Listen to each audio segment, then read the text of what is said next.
تبارك الذي نزل الفرقان على عبده ليكون للعالمين نذيرا.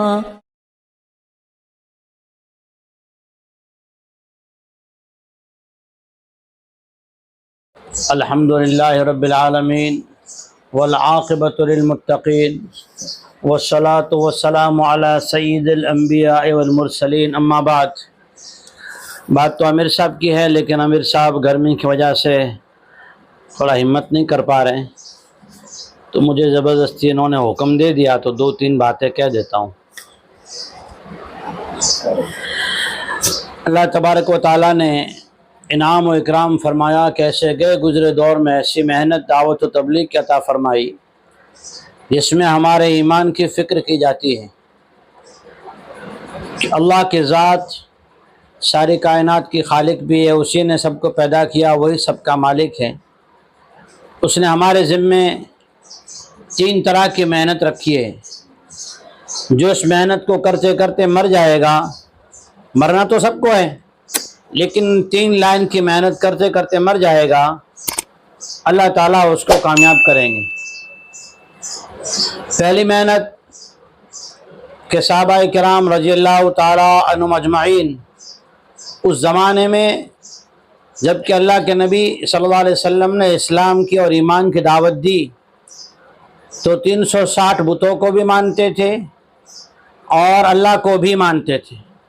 بتوں کی بھی ماننا اور اللہ کی بھی ماننا، اور پھر اپنے قوم کے سرداروں کی بھی مانتے تھے اور رسول اللہ کی بھی مانتے تھے. اسی لیے قرآن پاک میں ہے وَإِذَا لَقُوا الَّذِينَ آمَنُوا، جب ایمان والوں کے پاس آتے آمنا کہتے ہم مسلمان ہیں. وَإِذَا خَلَوْا إِلَىٰ شَيَاطِينِهِمْ قَالُوا إِنَّا مَعَكُمْ وَإِذَا خَلَوْا إِلَىٰ شَيَاطِينِهِمْ قَالُوا إِنَّا مَعَكُمْ، جب اپنے سرداروں کے پاس جاتے تو کہتے ہم تمہارے ساتھ ہیں. یعنی رسول اللہ کی بھی مانتے تھے اور اپنے قوم کے سرداروں کی بھی مانتے تھے. تو اللہ تعالیٰ نے کہا کہ یہ ایمان ابھی مکمل نہیں ہوا.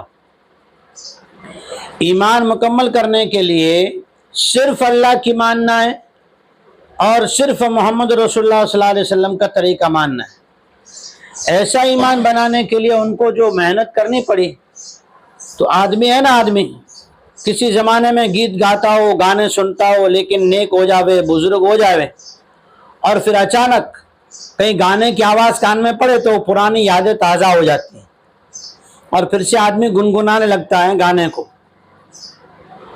تو وہ جہالت کا دور چھوڑنے کے لیے بڑی محنت کرنی پڑی. نبی کریم صلی اللہ علیہ وسلم نے صحابہ کرام کے دلوں پر جو محنت کی، وہ یہ محنت کرنی پڑی کہ 360 بتوں کے عقیدے کو چھوڑنا اور اپنے باپ دادا کے ریت رواج کو چھوڑنا بہت بھاری پڑ رہا تھا صحابہ کو بھی. ایسا نہیں کہ ایسے ہی کلمہ پڑھا کہ فوراً مان گئے. مدینہ آ گئے، 13 سال محنت ہو گئی، سب ایک ہو گئے، مسلمان جیسے بھائی بھائی ہو گئے، بہنیں بن گئی آپس میں عورتیں. لیکن پھر ایک منافق نے تھوڑی سی وہ پرانی یادوں والے گیت گائے. جیسی وہاں کنویں پہ پانی بھرنے سے آئے ہوئے تھے، وہاں پہ تھوڑے جو پرانی یاد کے گیت گائے نا، فوراً پھر سے وہ دشمنیاں جاگ گئی. تو یہ اندر سے جہالت کے عقیدے، شرک کے عقیدے اور مخلوقات کے عقیدے ختم کرنا، ایک کلمہ لا الہ الا اللہ محمد رسول اللہ صلی اللہ علیہ وسلم کا 100% یقین دل میں بٹھانا، یہ بڑا مشکل معاملہ ہے، اس کی محنت ہے.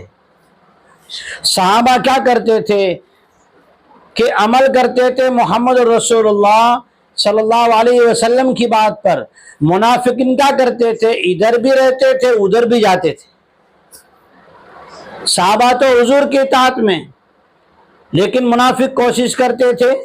اور اہل کتاب یعنی جو تھوڑے بہت پڑھے لکھے ہوتے ہیں نا، تھوڑے بہت، پورے عالم نہیں ہوتے، آدھے پڑھے لکھے ہوں، وہ خود بھی ڈوبتے ہیں نا، سب کو ڈوباتے. تو وہ تورات والے، انجیل والے جو پڑھے لکھے تھے، اب ان کو تو لگی کیا تھی؟ پیسوں کی لگی تھی اور مان محبت چاہیے دنیا میں، اس کی لگی تھی. تو بیچارے جو نئے نئے مسلمان ہوتے ان کو سمجھاتے، ارے ایک 360 بیت اللہ میں رکھے، ان سے کچھ نہیں ہوتا، تو ایک اللہ کیسے کر لے گا؟ کہ دیکھو باپ دادا جو تھے نا وہ بھی تو اسی طرح کرتے تھے، یعنی کتاب ہاتھ میں لے کر بھی غلط باتیں سناتے تھے. یقولون بألسنتہم ما لیس فی قلوبہم، زبانوں سے ایسی ایسی باتیں کرتے تھے کہ اس بات پہ خود کو بھی ان کو وشواس اور یقین نہیں تھا. تو صحابہ کرام رضی اللہ تعالیٰ عنہ مجمعین نے پہلی محنت جو کی وہ دلوں پر محنت کی، اور نبی کریم صلی اللہ علیہ وسلم نے ان کو عقیدہ سکھایا کہ کرنے دھرنے والی ذات اللہ ہے. اللہ تعالیٰ نے حکم دیا ہے کہ دنیا میں اللہ کا حکم پورا کر کے 5 وقت کی نماز فرض ہے. فرض نماز معاف نہیں ہے کسی بھی حال میں. جب تک آدمی کا بدن چل پھر رہا ہے تو اس کو کھڑے کھڑے نماز پڑھنا ہے، مرد ہو یا عورت. اگر چل پھر نہیں سکتا، کھڑا نہیں ہو سکتا، بیٹھ کے نماز فرض ہے. بیٹھ کے نہیں پڑھ سکتا، لیٹ کے فرض ہے. یہاں تک لکھا ہے کہ سمندر میں ایک آدمی درخت پہ چڑھ گیا، سمندر میں سے مگرمچھ نکلا. اب نیچے اترتا ہے تو مگرمچھ کھا جائے گا، اوپر بیٹھا ہے تو پانی نہیں ہے، کیا کرے؟ تیمم کرنا ہے تو جھاڑ کے اوپر مٹی نہیں ہے. تو کہا نماز کی شکل بنائے، نماز جیسی ایکٹنگ کرے، لیکن نماز معاف نہیں. یہ نماز صحابہ کرام نے سیکھی. عقیدہ کہ باپ دادا کیا کرتے تھے کہ اگر کسی عورت کا شوہر انتقال کر جاتا تو اس کے لڑکے اسی کی ماں سے شادی کرتے تھے کہ ہمارے باپ کی بیوی ہے، اس پہ ہمارا حق ہے، اسی سے شادی کر لیتے. یا تو ایسا کرتے اس کو واڑے میں بند کر دیتے اور ساری زندگی اسی میں اس کو مر جانا ہے، سڑ جانا ہے. کہ صحابہ کرام رضی اللہ عنہ مجمعین کو اللہ تعالیٰ نے اپنے قرآن کے ذریعے سے طریقہ سکھایا کہ زندگی تو اللہ کے حکم کے تابع ہو کر گزارنا ہے. اسی لیے حضور کی جو بیویاں ہیں ان میں 9 بیویاں بیوہ ہیں جن کے پہلے 2-3 شادیاں ہو چکی. ہم پڑھتے ہیں نا فضائل اعمال میں، نبی کی سیرت پڑھنا چاہیے کہ یہ سارے جو جہالت کے عقیدے تھے، عورت کو بکاؤ چیز سمجھنا، عورت ایک بار شادی کر لی تو بس اب ساری زندگی اس کو مر جھر کے جو ہے یہیں پہ ساری زندگی گزارنا، بولے یہ نہیں ہے. یہ عقیدہ سدھارا کہ اللہ کا حکم ماننا ہے. اللہ کے حکم کے سامنے دنیا کی کسی چیز کی کوئی طاقت نہیں. وہ صحابی گئے بادشاہ کے دربار میں کھچر لے کے، چھوٹا سا کھچر، اور اتنا چھوٹا کہ اس پہ تلوار لٹکائے تو تلوار زمین پہ گھسٹ رہی. اور صحابی بھی ایسے قد کے چھوٹے تھے کہ وہ تلوار ان کی بھی لمبائی سے لمبی تھی. لیکن بادشاہ کے دربار میں جا کے بادشاہ کے تخت سے جا کے اس سے کھوٹے سے جو ہے کھچر باندھ دیا اور کیا کہا؟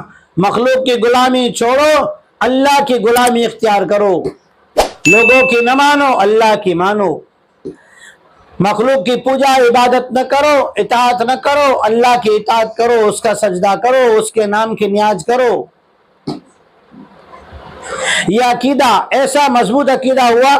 بادشاہ ظالم، ساری فوج کھڑی ہے لیکن وہ صحابی ڈرے نہیں. اللہ کی بات سنانا ہے کہ عقیدے کی بات، پہلی محنت عقیدے کی بات درست کرنا ہے. پہلی بات کیا کرنا؟ دل کی صفائی، اللہ کی ذات اور اللہ کی صفات کا یقین ہمارے دلوں میں آئے کہ بیماری اللہ دیتا ہے، شفا اللہ دیتا ہے. کسی کے نوست سے کسی عورت کو اللہ نے بچے نہیں دیے تو کیا کہتے ہیں کہ اس کو گود میں بچہ اٹھانے مت دو ورنہ تمہاری گود بھی ویران ہو جائے گی. یہ شرک کا اور یہ جہالت کا عقیدہ کہ کسی کو دیکھ کر بچہ رویا تو کہ اس کا چہرہ منوس ہے، صبح صبح اس کا منہ دیکھا نا اس لیے آج پورا دن بیکار گیا. کہ نفع نقصان دینے والی ذات اللہ کی ہم نے کسی بندے کی طرف اس کو منسوب کر دیا کہ ہمارے عقیدے میں بگاڑ ہے. کہ گھر کے سامنے کوا آنکھیں کائیں کرتا ہے کہ مہمان آنے والے ہیں. غیب کی خبر اللہ ہی کو ہے، اللہ نے کسی کو غیب کی خبر نہیں دی. کہ یہ عقیدہ شرک کا عقیدہ ہے. کہ بچے ہمیشہ بیمار جیسے رہتے ہیں، جو نیک گھرانے ہوتے ہیں ان پر تکلیفیں آتی ہیں. سب سے زیادہ تکلیفیں میرے آپ کے نبی تاجدار مدینہ محمد رسول اللہ صلی اللہ علیہ وسلم پر آئی. حضور فرماتے دین کی خاطر مجھے ستایا گیا، ایسا کسی کو تکلیفیں نہیں دی گئی. اور وہ بھی کون تھے؟ خاندان والے ہی تھے زیادہ. ہمیشہ حق بات کرنے والوں کو اپنے خاندان والے پہلے تکلیف دیں گے، اپنے گھرانے والے پہلے دکھی کریں گے. تو حضور کے گھرانے میں ہمیشہ پریشانی رہے، تو کیا ان کو تعویذ کرانا چاہیے کہ ہمارے گھر میں تو پتہ نہیں کیا کچھ کسی نے کر دیا ہے کہ بس جب دیکھو بیماری رہتے، ایک بیمار ٹھیک ہوتا ہے دوسرا بیمار، دوسرا ٹھیک ہوا تیسرا بیمار. حضور کے گھرانے میں ہمیشہ پریشانی رہی، فاقے رہے. کبھی کھانے کا تھا تو شکریہ، نہیں تھا تو صبر. کبھی شکایت نہیں آئی، نمک اور پانی سے بھی گزارا کر لیا، لیکن کبھی کسی کو سنایا نہیں ہمارے گھر میں آٹا نہیں، ہمارے گھر میں کھانے کو نہیں، ہمارے گھر میں کپڑے نہیں، بچے بیچارے پھٹے پرانے پہن کے. حضور نے فرمایا جو بندہ مسلمان مرد یا عورت دنیا میں اپنی حالت فقیری بنا کے سائلوں والی، غریبوں والی، مسکینوں والی بنائے گا، اللہ نے جو نعمت دی ہے اس کو چھپائے گا، اللہ تعالیٰ اس کو دنیا میں فقیری زندگی اس کا مقدر بنا دیں گے، پھر وہ فقیر ہی رہے گا ہمیشہ. اور جو دنیا میں، حضرت شیخ نے لکھا ہے فضائل صدقات میں، جو دنیا میں عافیت طلب کرے گا، اللہ سے پاک دامنی طلب کرے گا، اللہ تعالیٰ دنیا میں اس کو کسی کے سامنے ہاتھ پھیلانے سے بچائیں گے. کہ حضور کے گھرانے میں ہمیشہ فاقے رہے، تکلیفیں رہی. گھر بھی ایسے تھے دروازے پہ کھجور کی چھالیں جو ہے نا، کھجور کے پتے، اس کو رسیوں سے باندھ کے دروازے بنا لیتے تھے، کاٹ کے ان کے کھڑکیوں کے کیواڑ تھے. کھجور کے درختوں کو کاٹ کے اس کے ٹکڑے کر کے اس کی چھت پنا کے اوپر مٹی ڈال دیتے تھے. اللہ ہم سب کو مدینہ مکہ کی زیارت نصیب فرمائے، وہاں جا کر دیکھیے کہ سب سے پہلے عقیدہ سدھارو، اس کی یہ پہلی محنت. دوسری محنت ہمارے اعمال صحیح ہوں، ہمارے اعمال صحیح ہوں. دنیا میں ایک آدمی اپنی اولاد کو غلط لفظ کہتا ہے تو اولاد راضی ہونے کے بجائے ناراض ہو جاتی ہے، اور اگر اچھا نام لے کے، پورا نام لے کے بلاتا ہے اولاد خوش ہو جاتی ہے. سہیلی اپنی سہیلی کو اچھا نام لے کے، پورا نام لے کے بلاتی ہے، راضی ہو جاتی ہے، اس کو چائے پلاتی ہے، مان محبت دیتی ہے. اور اگر آدھا نام لے کے مذاق کرے تو چڑچڑی ہو جاتی ہے اور دوسری بار اس کے گھر جانے کو جی نہیں چاہتا. اب اللہ کا کلام، اللہ کے نبی صلی اللہ علیہ وسلم کی بتائی دعائیں جو نماز میں پڑھی جاتی ہے، قرآن میں پڑھی جاتی ہیں، اگر وہ ہمارے الفاظ صحیح نہ ہو، اللہ کا نام ہم ادب سے اور صحیح نہ لے رہے ہوں، تو بتاؤ اللہ راضی ہو جائے گا؟ اللہ نے کہا نماز صحیح کرو، قرآن صحیح کرو، کھانے پینے کی دعائیں صحیح کرو. جس نے اپنے گھر میں پاکی کا اہتمام کیا، بچوں کو پاک صاف رکھا، اپنے برتن پاک صاف رکھے، کتے بلے پیشاب پاخانے سے بچایا، چھین گوبر سے بچایا، تو کہا پاکی تو کہ اس کا آدھا ایمان پکا ہو گیا. جس نے گھر میں پاکی کا اہتمام کیا اس کا آدھا ایمان پکا ہو گیا. اور پھر اگر اعمال کی دعائیں سیکھ لی، مصنون دعائیں، کھانے کی دعا، کپڑے پہننے کی دعا، گھر سے نکلنے کی دعا، سواری کی دعا، گھر میں آنے کی دعا، چاند دیکھنے کی، سورج دیکھنے کی، صبح سورج نکلنے کی، چھوٹی چھوٹی دعائیں ہیں لیکن بڑی طاقت والی ہے. یہ دعائیں یاد کر لی تو کہا کہ اس کا جو ایمان ہے نا، اس ایمان میں کلئی ہو گئی، اس پہ پالش ہو گئی، اب یہ ایمان چمکے گا، اب اس کو دل میں روشنی آئے گی، اس کو نفع نقصان نظر آئے گا. پھر کہ گھر میں اولاد اگر نماز نہیں پڑھے گی، شوہر نماز کے لیے نہیں اٹھے گا، سمجھ جائے گی جو فجر کی نماز نہ پڑھے اس کے ہاتھ میں شیطان کا جھنڈا ہوتا ہے، اور جس گھر کے مرد کے ہاتھ میں شیطان کا جھنڈا، اس کے اولاد میں برکت آ سکتی ہے، اس کے گھر میں علم آ سکتا ہے. کیا اس کے گھر میں اللہ کی طرف سے نورانیت آ سکتی؟ جس گھر کی ماں اور بچوں کا باپ نماز فجر کی نہ پڑھے، اس کے ہاتھ میں حضور نبی کریم صلی اللہ علیہ وسلم فرماتے شیطان کا جھنڈا ہے. بتاؤ اس گھر میں کیا نحوست نہیں آئے گی؟ پھر بولتے گھر میں بیماریاں ہیں، نہ گھر میں تعویذ بناؤ، نہ پھینا نہ کھاؤ. تو فرض چھوٹ رہے ہیں. جب بے نمازی ہیں تو اللہ کی طرف سے مدد نہیں آتی. یہ تو دنیا کا حال ہے. موت کے وقت تو اور سختی ہوتی ہے. کہ دوسری چیزیں ہمارے اعمال کو درست کرنا، اعمال کا سیکھنا. ایک عمل ہم صحیح کر لیں گے، اللہ تعالیٰ اس ایک عمل کے صحیح کرنے پر ہمیں جو ہے انشاءاللہ 100 شہیدوں کا ثواب عطا کرے گا. ایک شہید کی دیت 100 اونٹ، ایک اونٹ کی قیمت 25,000 تو 2,50,00,000 روپے قریباً ہوتے یا 2.5 لاکھ روپے ہوتے. 2,50,00,000 روپے. ایک سنت کھانے کی سنت کہ گھر میں بچوں کو دسترخوان بچھا کے کھلائیں گے, اپنے شوہر کی نماز کا اہتمام اور اس کو ترغیب دیں گے کہ گھر میں سب ساتھ مل کر بیٹھیں, محرم لوگ گھر میں ساتھ بیٹھ کر دسترخوان بچھا کر ساتھ میں مل کے کھائیں, سنت طریقے پہ کھائیں کہ جو بھی ایسے فتنے کے دور میں اپنے گھر میں سنت زندہ کرے گا اللہ تعالیٰ اس کو ایمان کا نور دے گا. کہ بغیر سنت کے طریقوں سے کہ یہ تو غیر کھاتے ہیں, یہ مسلمان کا طریقہ نہیں ہے, مسلمان کی شان نہیں ہے. یہ اپنے اعمال کو درست کرنا, پہلی چیز دلوں کا یقین درست کرنا, عقیدہ درست کرنا. دوسری بات اپنے اعمال, نماز, تلاوت, دعائیں, ذکر, اذکار, نماز کے ارکان, یہ سب چیزیں سیکھنا. برتن کیسے پاک کیا جائے اپنی بچوں کو بھی سکھانا, اور بچوں کی صفائی کا اہتمام کرنا. اگر آدمی نماز میں آئے, لہسن کھا کر آئے, بیڑی پی کر آئے, تمباکو کھا کے نماز پڑھے, اس نمازی کے پاس نورانی فرشتے نہیں آتے. وہ فرشتے جو نماز کو قبول کرانے کی دعا کرتے ہیں, جب نماز سے پہلے وہ فرشتے نہیں آئے تو مقبول کرانے کی دعا کون کرے گا؟ اب ہم نے تو سوکڑی بھر کے نہ تمباکو کھا کے یا بیڑی پی کے ویمل کھا کے نماز پڑھی, مسواک بھی نہیں کیا, برش بھی نہیں کیا. اب وہ رحمت والے فرشتے جو دعا کرتے نا, اللہ اس کی آمین قبول کر, اللہ اس کی دعا قبول کر, اللہ اس کی نماز قبول کر, وہ فرشتے تو بھاگ گئے بدبو سے. کہ پاکی صفائی کا اہتمام خود بھی کرنا, اپنے بچوں سے بھی پاکی صفائی کا اہتمام کروانا. کہ نبی کریم صلی اللہ علیہ وسلم نے فرمایا النظافت شطر الایمان, الطہور شطر الایمان. یہ دو کام ہوئے. تیسرا کام جو بتلایا کہ جو ہم نے سیکھا دوسروں کو سکھانا, جو ہم نے سیکھا وہ دوسروں کو سکھانا. آدمی ایک جگہ نوکری پہ جاتا ہے, وہاں پہ نوکری جو ہے 5 گھنٹے کرنے کی ہے اور پگار اچھا مل رہا ہے اور سہولت والا کام ہے, پنکھے میں بیٹھ کے آرام سے کام کرنے کا. تو آدمی خود بھی وہاں نوکری پہ رہتا ہے, دوسروں کو بھی کہتا ہے تو کہاں نوکری کرتا تھا؟ کہ 8 گھنٹے کام کرتا ہوں, پگار 6,000 ملتا ہے. ارے چھوڑ اس کو, چھٹی لے لے, میرے ساتھ آ جا, 5 گھنٹے کام کرنے کا, پنکھے میں بیٹھنے کا. کرتے کہ نہیں کرتے؟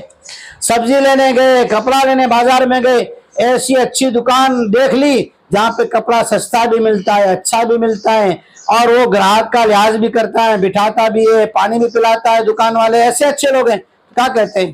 ارے دکان تو فلاں دکان پہ جانا, نفع ہی نفع ہے, عزت بھی ملتی ہے, نفع بھی ملتا ہے, عزت بھی سلامت, ایمان بھی سلامت, پیسہ بھی سلامت. ایسی جو کام دین کا, سنت کا, شریعت کا, نماز کا, تسبیح کا, تعلیم کا ہم کر رہے ہیں, وہ امت کو سکھانا.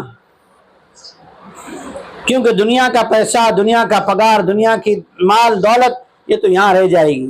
پیسے پہ اور اپنے خاندان پہ فخر کرنے کا تو سورہ کہف میں اللہ نے واقعہ ذکر کیا 2 دوستوں کا. ایک دوست کے پاس مال بھی بہت تھا, اس کا گھرانہ ددیال خاندان بڑا تھا, طاقت والا تھا.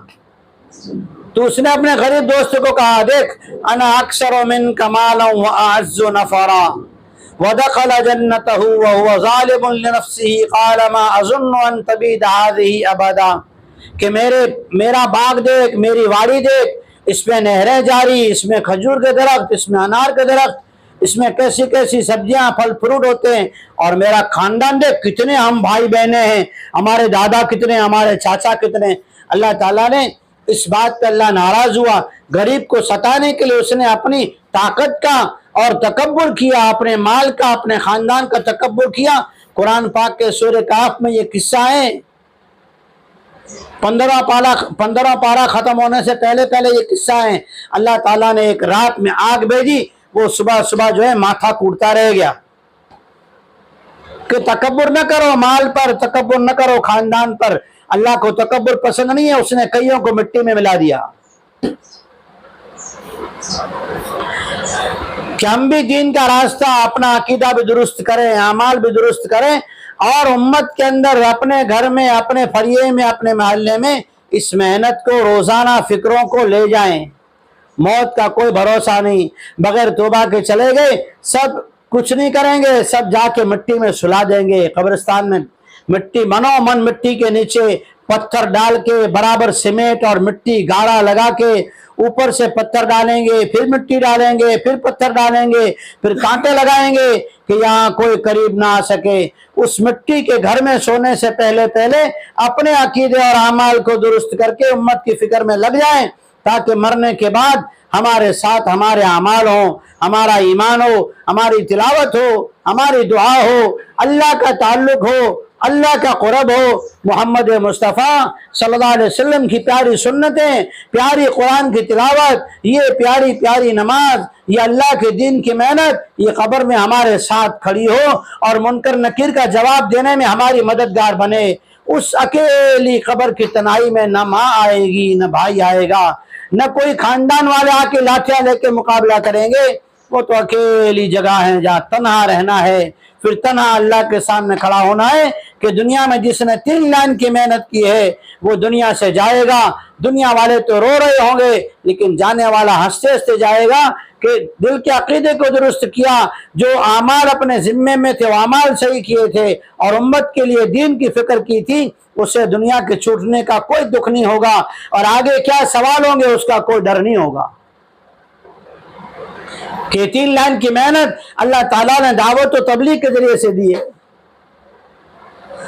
سرور کائنات تاجدار مدینہ محمد رسول اللہ صلی اللہ علیہ وسلم اور صحابہ اور صحابیات نے عرب کی تپتی ہوئی زمینوں پر, آپ سب کو اللہ تعالی ہم سب کو عرب دیکھنا نصیب فرمائے, حج بیت اللہ مقبول نصیب فرمائے, زیارت گنبد خضرا, زیارت محمد مصطفیٰ صلی اللہ علیہ وسلم نصیب فرمائے. وہاں کی گرمی ایسی ہے, وہاں کے پہاڑوں کی بڑی بڑی چٹانیں گرمی کی وجہ سے ٹوٹ کر ریزے روزے چھوٹے چھوٹے ٹکڑے ہو گئی ہے.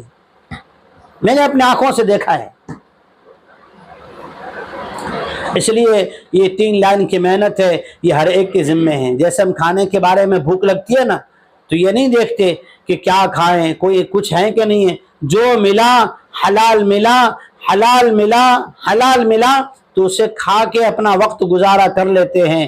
ایسی جتنا موقع ملے اتنا آدمی کو سیکھنا چاہیے. میں نے اپنے پیر و مرشد حضرت مفتی احمد صاحب خانپوری سے ایک دن پوچھا, حضرت بار بار ایسا ہوتا ہے کئی مرتبہ کئی وقت تک اعمال چھوٹ جاتے ہیں, تو کہا دیکھو بھوک لگتی ہے تو جو اس وقت موجود ہو حلال چیز کھا لیتے ہو نا, تاکہ کھانے کے وقت تک اپنے پیٹ میں تھوڑا آرام ہو جاوے, کمر سیدھی ہو جاوے.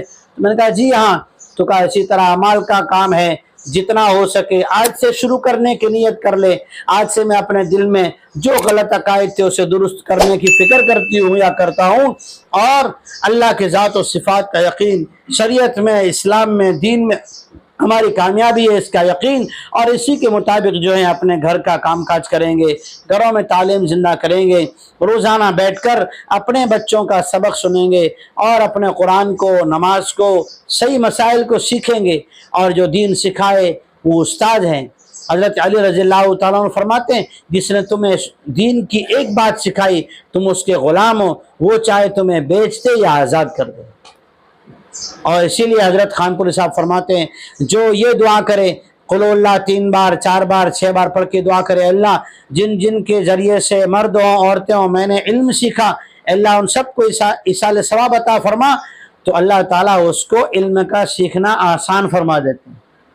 کہ قل اللہ پڑھے, 3 بار پڑھے, 6 بار پڑھے, پھر نیت کرے اے اللہ پاک جو میں نے پڑھا اس کا ثواب ان تمام لوگوں کو, مردوں کو, عورتوں کو عطا فرما جن کے ذریعے سے, جن کے واسطے سے میں نے علم سیکھا ہے, چاہے انہوں نے مجھے الف بائی سکھایا ہو.